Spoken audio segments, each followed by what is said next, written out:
कर रह गई। मन में सोचा जैसे रात होगा बाहर निकलेगी और रागनी से बात करेगी। उसको पता था रात में रागनी हवेली में अकेली होती है।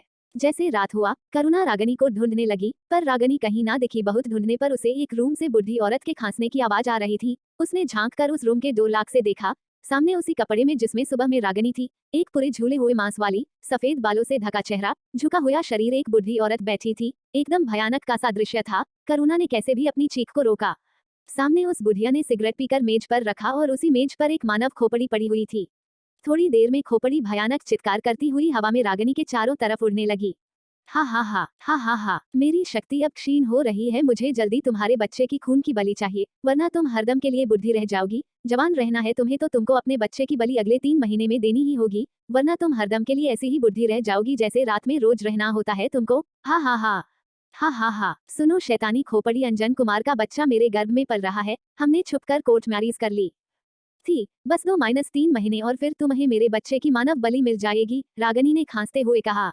पर ध्यान रखना अंजन कुमार को मेरा रहस्य ना पता चले, वरना सब किए पर पानी फिर जाएगा। कैसे तुम्हारे तीसरे पति को सब पता चल गया था तो मुझे उसको मानसिक विकृत करना पड़ा था। ये कहकर शैतानी खोपड़ी भयानक अट्टहास करने लगा। हा हा हा हा हा हा, तुम चिंता मत करो, उस बेचारे को तो ये भी नहीं पता कि मेरे गर्भ में उसका बच्चा पल रहा है। वैसे भी तुमने जो वायदा किया था उसके मुताबिक ये मेरे बच्चे की आखिरी बलि होगी। उसके बाद मैं तुम्हें दूसरे के बच्चों की बलि दे सकती हूँ, जो काफी आसान होगा मेरे लिए। उसके बाद मैं हरदम के लिए जवान हो जाऊंगी और रात में बुढ़ी भी नहीं होऊंगी। हा हा हा हा हा हा, कहकर रागनी नरभक्ष शिव जैसे हंसने लगती है। मानव बलि का प्यासा हूँ मैं, तुम मुझे खून दो, मैं तुम्हें जवानी दूंगा। हा हा हा हा हा हा, शैतानी खोपड़ी ने अट्टहास किया। बस ये बलि हो जाए फिर अंजन को भी ठिकाने लगा दूंगी मैं, बड़बड़ाते हुए रागनी वही बिस्तर पर सो गई।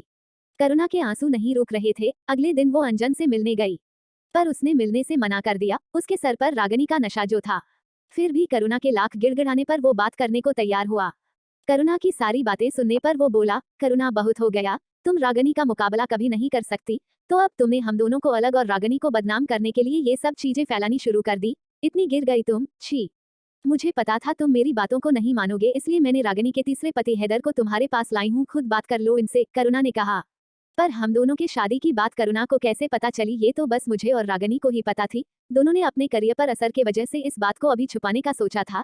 ये बॉलीवुड है भाई, हमारी सांस पर भी मीडिया की नजर होती है, हो सकता है कहीं से बात लीक हुई हो। जब तक करुणा हैदर को बुलाने गई, अंजन ने मन ही मन सोचा, अब इस पागल और बेवड़े से क्या बात करूं मैं, पर मैंने अगर इसको नहीं सुना तो करुणा रोज मेरा दिमाग खाने आ जाएगी। हैदर आया और इस वक्त वो होश में था।